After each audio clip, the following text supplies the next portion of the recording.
The spotlight burned hotter than I'd imagined, blinding me as I stood frozen on the stage, my lines dissolving into the mocking laughter of my classmates. My boyfriend, Julian, was center stage, kissing Sophia Lane, the lead actress, with a passion that wasn't in the script. And I, Ezra Coleman, the nobody from a small Ohio town, became the punchline of Manhattan's most prestigious drama school. It was our final rehearsal before the spring showcase at the Sterling Academy, a make-or-break moment for third-year students like me. I'd poured my soul into my role as the understudy for the lead in Stardust Dreams, a new Broadway-bound musical about love and betrayal in 1920s New York. Julian, my boyfriend of 2 years, was the star, his magnetic presence lighting up every room. We'd met in our first year, bonding over late-night rehearsals and shared dreams of making it big. He was the golden boy, effortlessly talented, effortlessly charming, while I was the scrappy kid who clawed my way into Sterling on a partial scholarship, my accent still tinged with Midwest grit. That night, the rehearsal was supposed to be routine. I was offstage, watching Julian and Sophia run their big scene, a tender, scripted kiss between their characters, a moment meant to seal their tragic love story. But when Julian leaned in, the kiss lingered too long, too real. Sophia's hand slid up his chest, and his fingers tangled in her hair, their chemistry electric. The director, Professor Hargrove, didn't call cut. The stage crew snickered. My classmates in the wings erupted into giggles, their whispers slicing through me. Poor Ezra, always second fiddle. My heart plummeted, a stone sinking in a cold, dark lake. I stumbled backstage, my face burning, and found Julian in the green room afterward. What the hell was that? I demanded, my voice shaking. He shrugged, his hazel eyes glinting with that infuriating nonchalance. Just acting. Easy. You know how it is, gotta sell the moment. But his smirk told a different story, one I wasn't ready to face. The next day, the drama school's gossip mill churned. My classmates' pitying glances followed me through Sterling's polished halls, where posters of Stardust Dreams mocked me with Julian and Sophia's airbrushed faces. I was the understudy, the backup, the guy who'd never shine next to Julian's star. But worse than the humiliation was the doubt creeping into my heart. Julian and I had built something realer, so I thought. Late nights in our cramped Brooklyn apartment, whispering about our future, felt like a lifetime ago. Now, his ambition seemed to pull him toward Sophia, toward the spotlight, leaving me in the shadows. I threw myself into rehearsals, determined to prove I wasn't just Julian's boyfriend. My role as the understudy meant I had to know every line, every note, every step of the lead's part, but I rarely got stage time. Professor Hargrove, a wiry man with a penchant for brutal honesty, pulled me aside after a lackluster run-through. Ezra, you're holding back. If you want to be more than a footnote, show me your fire. His words stung, but they lit something inside me. I wasn't here to be laughed at. I was here to build a name, to tell stories that mattered. That night, I confronted Julian in our apartment, the city's hum seeping through our thin walls. Are you into her? I asked, my voice raw. He laughed, pulling me close, his breath warm against my neck. You're overthinking. Easy. It's just the show. You're my guy? His kiss was soft, reassuring, but it didn't erase the image of him and Sophia locked in that stage embrace. I wanted to believe him, but trust is a fragile thing, and mine was cracking. The showcase was a week away, and the pressure was suffocating. I started noticing things. Julian staying late with Sophia for extra practice, their shared glances during notes sessions, the way she touched his arm when she laughed. My classmates' whispers grew louder, their laughter sharper. I felt like an outsider in my own life, my dreams tangled with jealousy and fear. But I refused to let it break me. I memorized every nuance of the lead role, practicing in the empty studio until my voice was hoarse, my body aching. If Julian was chasing stardom, I'd chase it harder. One night, alone in the studio, I met Amara, a second-year stagehand with a sharp wit and a knack for seeing through people. She was adjusting lights when she caught me running lines. "You're better than you think, Ezra," she said, her voice steady. "Stop letting Julian's shadow dim you." Her words were a lifeline, pulling me out of my spiral. She became my confidant, helping me refine my performance, pushing me to find the courage I'd buried under self-doubt. As the showcase loomed, I made a decision. I'd fight for my place, not just in the show, but in my own story. Julian's betrayal, real or imagined, had lit a fire in me. I wasn't just the understudy anymore. I was Ezra Coleman, and I was ready to step into the light. The days before the showcase blurred into a haze of rehearsals, sleepless nights, and a gnawing ache in my chest. Julian's reassurances felt hollow. His late-night returns from group practices reeking of Sophia's floral perfume. I wanted to scream, to demand the truth, but fear of losing him kept me silent, my heart a battlefield of love and suspicion. Sterling Academy was a pressure cooker, its marble halls echoing with ambition and rivalry. My classmates' smirks followed me, their whispers a constant reminder of that humiliating rehearsal. Ezra's just the understudy. Julian's the real deal. I buried my hurt in work, spending hours in the studio with Amara. She was a rock, her dark eyes sharp with insight as she coached me through my blocking. "You've got the talent," she said one evening, tossing me a water bottle. "But you're still acting like you need Julian's permission to shine." Her words hit hard. I'd spent so long defining myself through Julian's dreams, his charisma, that I'd forgotten who I was without him.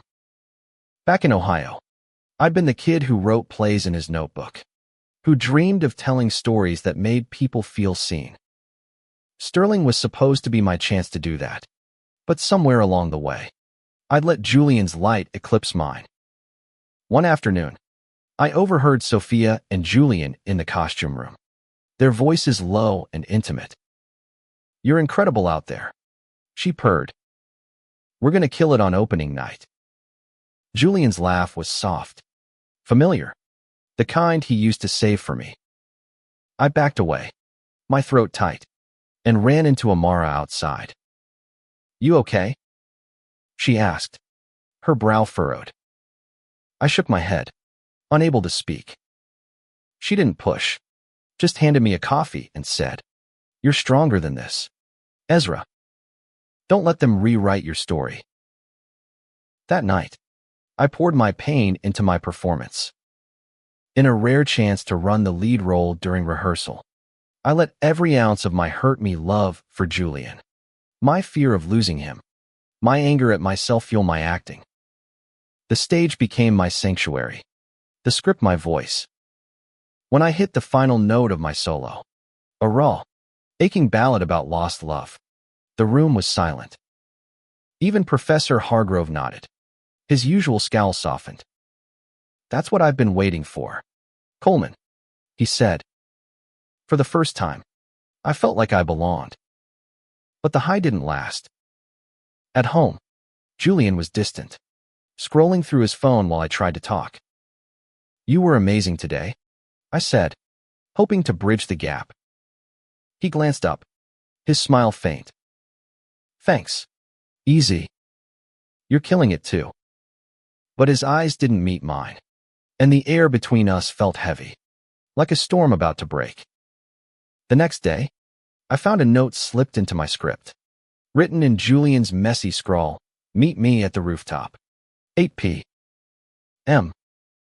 We need to talk." My stomach churned.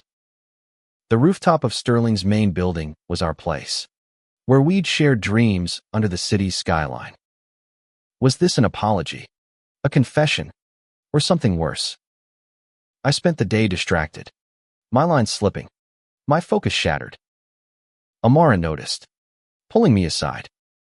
"Whatever he says, don't let it break you," she warned. "You're more than his shadow." At 8 p.m., I climbed the creaky stairs to the rooftop, the city sprawling below like a sea of stars. Julian was there, leaning against the ledge, his scarf fluttering in the breeze. He looked beautiful, as always, but his face was guarded. "Easy," he started, his voice low. "I need to be honest." My heart stopped. "Sophia and I, it's not just acting. I don't know what it is, but it's something." The words hit like a punch, stealing my breath. He reached for me, but I stepped back, my vision blurring with tears. "How long?" I managed, my voice barely a whisper. He hesitated, then admitted, "A few weeks." It just happened. I wanted to scream, to hate him, but all I felt was a hollow ache. I'd loved him with everything I had, and now I was losing him to someone else's spotlight. I left the rooftop without another word, my feet carrying me to the studio. I didn't sleep that night, running lines until dawn, channeling my pain into my craft. The showcase was 3 days away, and I had a choice: crumble or fight. I chose to fight. I'd prove to Julian, to Sophia, to the whole damn school that I was more than the guy they laughed at. Amara was right. I was writing my own story now, and no one would take that from me. The morning after Julian's confession, the world felt sharper, like every sound and color was amplified by my heartbreak. I avoided him at Sterling, dodging his calls and texts, his easy, "Let's talk," messages piling up unread. The showcase was my focus now, the one thing I could control in a life that felt like it was slipping through my fingers. Rehearsals were brutal. Sophia's presence grated, her laughter with Julian a constant reminder of my humiliation. But I refused to let it show. I threw myself into my understudy role, perfecting every gesture, every note. Professor Hargrove noticed, his critiques growing less harsh. "You're finding your voice, Ezra," he said after a run-through. "Keep pushing." His words were fuel, but they couldn't fill the void Julian had left. Amara became my anchor. Between rehearsals, we'd grab cheap coffee from a cart outside Sterling, talking about everything but Julian. She shared her own story growing up in Harlem, fighting for a spot in a world that often overlooked her.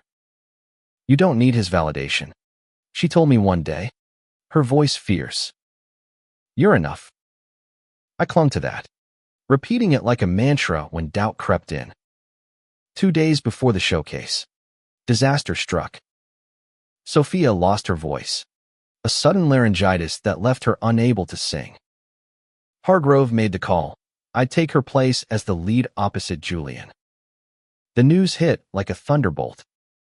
My classmates' whispers turned to shock, some to envy. Julian found me in the hallway, his eyes wide. "Easy. You're gonna crush this," he said, his voice soft, almost pleading. I nodded, my jaw tight. "Yeah, I will." But inside, I was a mess, thrilled, terrified, and still raw from his betrayal. Rehearsing with Julian was torture. Our scenes required intimacy, our characters' love story, the heart of Stardust dreams. Every touch, every shared glance, felt like a lie. Offstage, he tried to talk, but I shut him down. "We're professionals, Julian. Let's just do the job." My voice was cold, but my heart was breaking all over again. I channeled that pain into my performance, letting it fuel my character's longing and despair. The night before the showcase, I stayed late in the studio, running my solo under the dim stage lights. Amara was there, adjusting props, her presence a quiet comfort.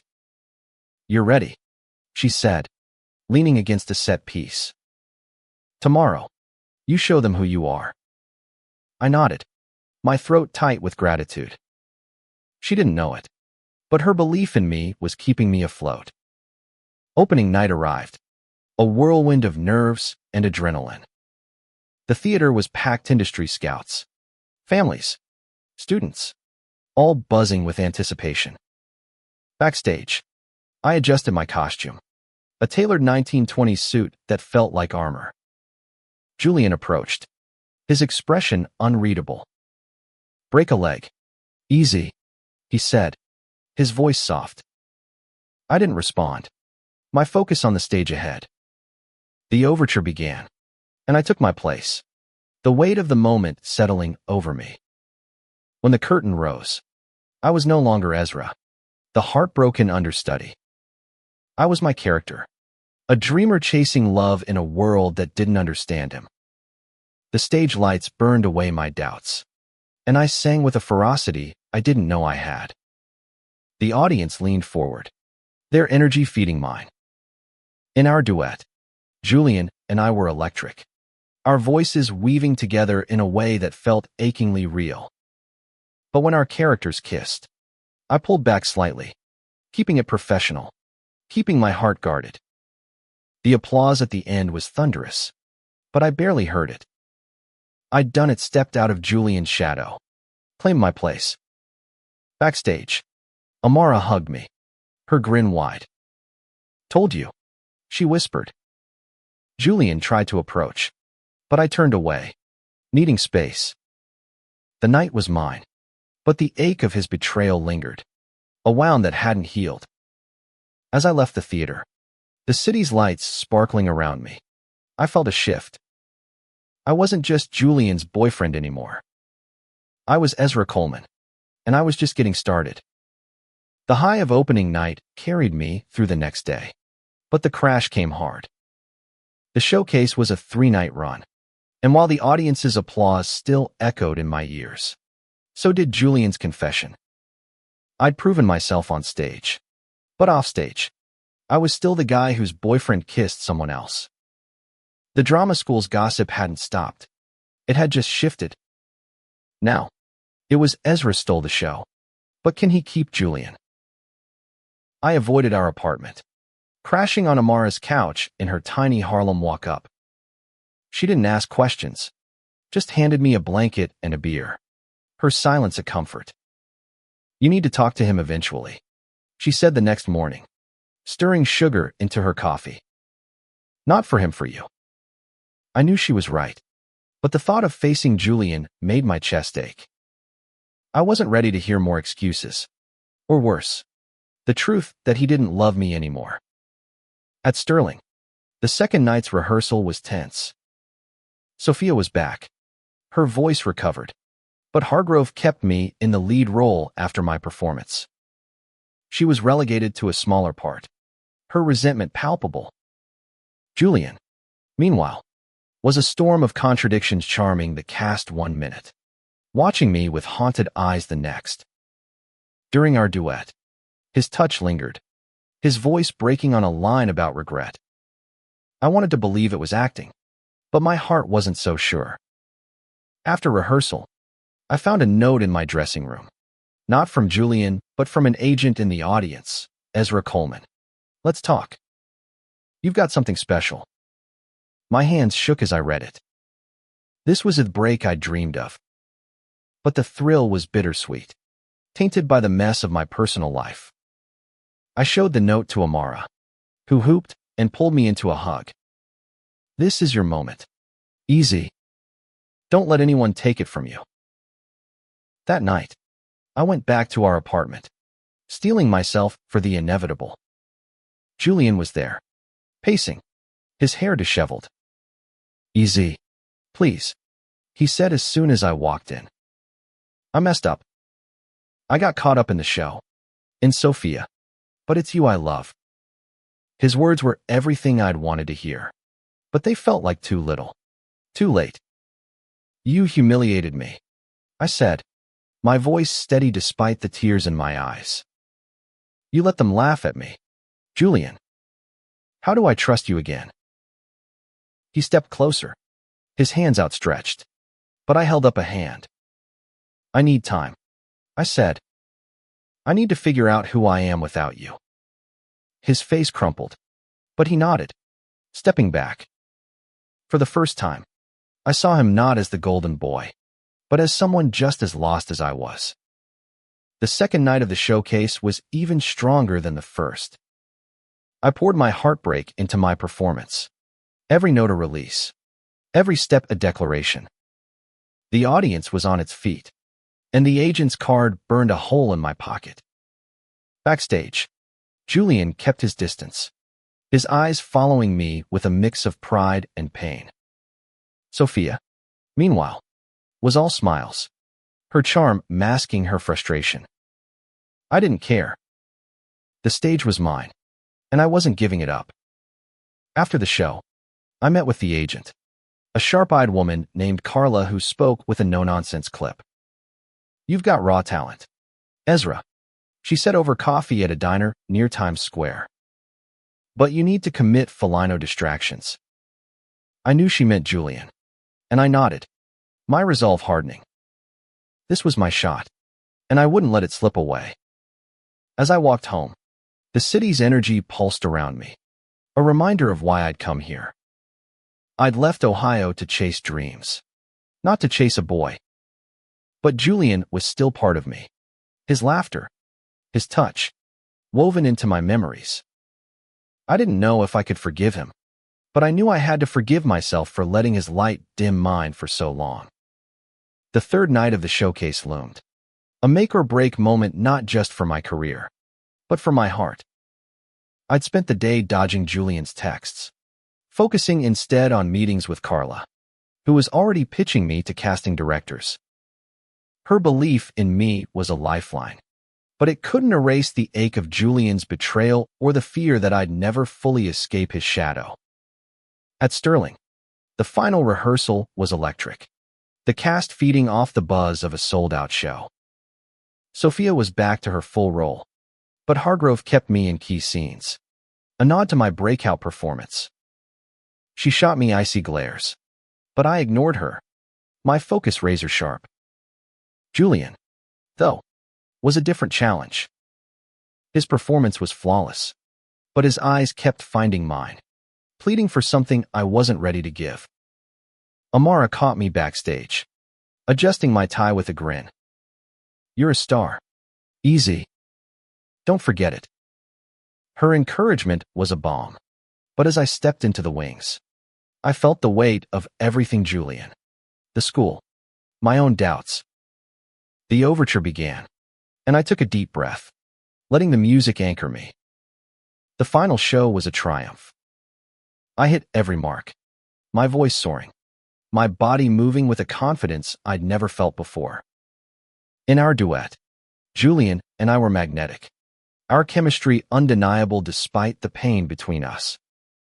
The audience didn't know about our fractured love, but they felt the truth in our performance, their applause a roar that shook the theater.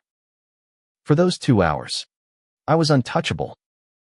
Backstage, chaos erupted: hugs, tears, congratulations. Carla was there, her smile wide as she handed me her card again. You're going places, Ezra. Call me tomorrow. I nodded, my heart pounding with possibility. But as the cast dispersed, Julian cornered me in the green room, his face raw with emotion. Easy. I know I hurt you, he said, his voice breaking. But I'm not giving up on us. I'll do whatever it takes. I wanted to believe him, but trust wasn't a switch I could flip. I need to focus on me right now, I said, my voice firm. Maybe one day, Julian, but not today. He nodded, his eyes glistening, and let me walk away. It hurt, but it also felt like freedom. That night, I celebrated with Amara at a dive bar, the city's pulse matching my own. She raised her glass, her eyes shining. To Ezra Coleman, the star who didn't need anyone's permission to shine. I laughed, clinking my glass against hers. But the victory was bittersweet. I'd won the stage, but I'd lost the boy I thought was my forever. The next week was a whirlwind. Carla lined up auditions, and I threw myself into them, each one a step toward my own future. Julian and I passed each other at Sterling, polite but distant, like strangers who'd once known everything about each other. I missed him, God. I missed him, but I was learning to love myself more, to see the kid from Ohio as someone worthy of the spotlight. One evening, I found a letter slipped under my apartment door, Julian's handwriting unmistakable. I'm sorry. Easy. I'm working on myself, but I'll always love you. I tucked it away, not ready to respond, but not ready to let go either. The city stretched out before me, full of possibilities, and for the first time, I felt like I could face it alone. The weeks after the showcase were a blur of auditions, callbacks, and late-night coffees with Amara, who'd become more than a friend. She was family. I landed a small role in an off-Broadway show, a gritty drama about identity and resilience, and it felt like the universe was finally seeing me. But Julian's letter haunted me, a quiet weight in my drawer, its words tugging at the part of me that still loved him. Sterling was quieter now, the spring semester winding down. I saw Julian less, his schedule packed with his own auditions and Sophia's shadow still lingering. The gossip had faded, replaced by murmurs about my own rise. Classmates who'd laughed at me now asked for tips, their envy a strange validation. But success didn't erase the ache. I'd built walls around my heart, but Julian's memory slipped through the cracks. One rainy afternoon, I ran into him at a cafe near Times Square. He was alone, his scarf damp, his eyes tired. Easy, he said, standing as I approached. Can we talk? Against my better judgment, I sat. He looked different, less polished, more human. I ended things with Sophia, he said, his voice low. It was a mistake. All of it. I got lost in the spotlight, but I see it now. His honesty disarmed me, but I wasn't ready to let him back in. I'm proud of you, Julian, I said, meaning it. But I'm not the same Ezra anymore. I need to keep moving forward. He nodded, his smile sad but understanding. As I left, the rain felt cleansing, washing away the last of my resentment. I didn't hate him. I just needed to love myself more. My off-Broadway rehearsals were intense. The cast a tight-knit group that welcomed me like one of their own. My character, a young man grappling with his identity in a judgmental world, hit close to home. I poured my story into Hemi fears, my dreams, my journey from Ohio to this moment. Opening night was electric. The small theater packed with an audience that hung on every word. Amara was in the front row, her applause the loudest. After the show, Carla introduced me to a director scouting for a new Broadway musical. You've got heart, Ezra, he said. That's rare. I walked home that night, the city's lights reflecting my own glow. I was building a career, a life, on my terms. But late at night, alone in my apartment, I'd reread Julian's letter, wondering if there was a future where we could try again. One evening, Amara dragged me to a queer open mic night in the Village, a cozy spot filled with poets, singers, and dreamers. On a whim, I signed up, sharing a monologue I'd written about love and loss. The crowd's response was overwhelming, their claps and cheers a reminder of why I'd chosen this path. As I stepped off the stage, I saw Julian in the back, his eyes locked on me. He didn't approach, just nodded, a quiet acknowledgement of my strength. I didn't go to him, but I didn't look away either. Maybe we weren't done, but we weren't ready, not yet. I was still writing my story, and for the first time, I was the lead. Months passed, and New York became my home in a way it hadn't before. My off-Broadway run extended, and whispers of a Broadway transfer began to circulate. Carla was relentless, booking me auditions and connecting me with mentors who saw my potential. I was no longer the understudy, no longer defined by Julian or the drama school's laughter. I was Ezra Coleman, a name starting to mean something.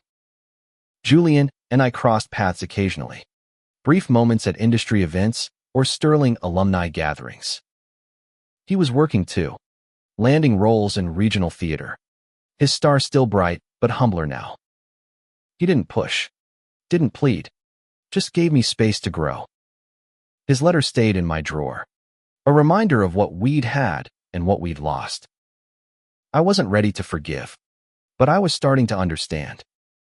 Love, like art, was messy, imperfect, and worth fighting for.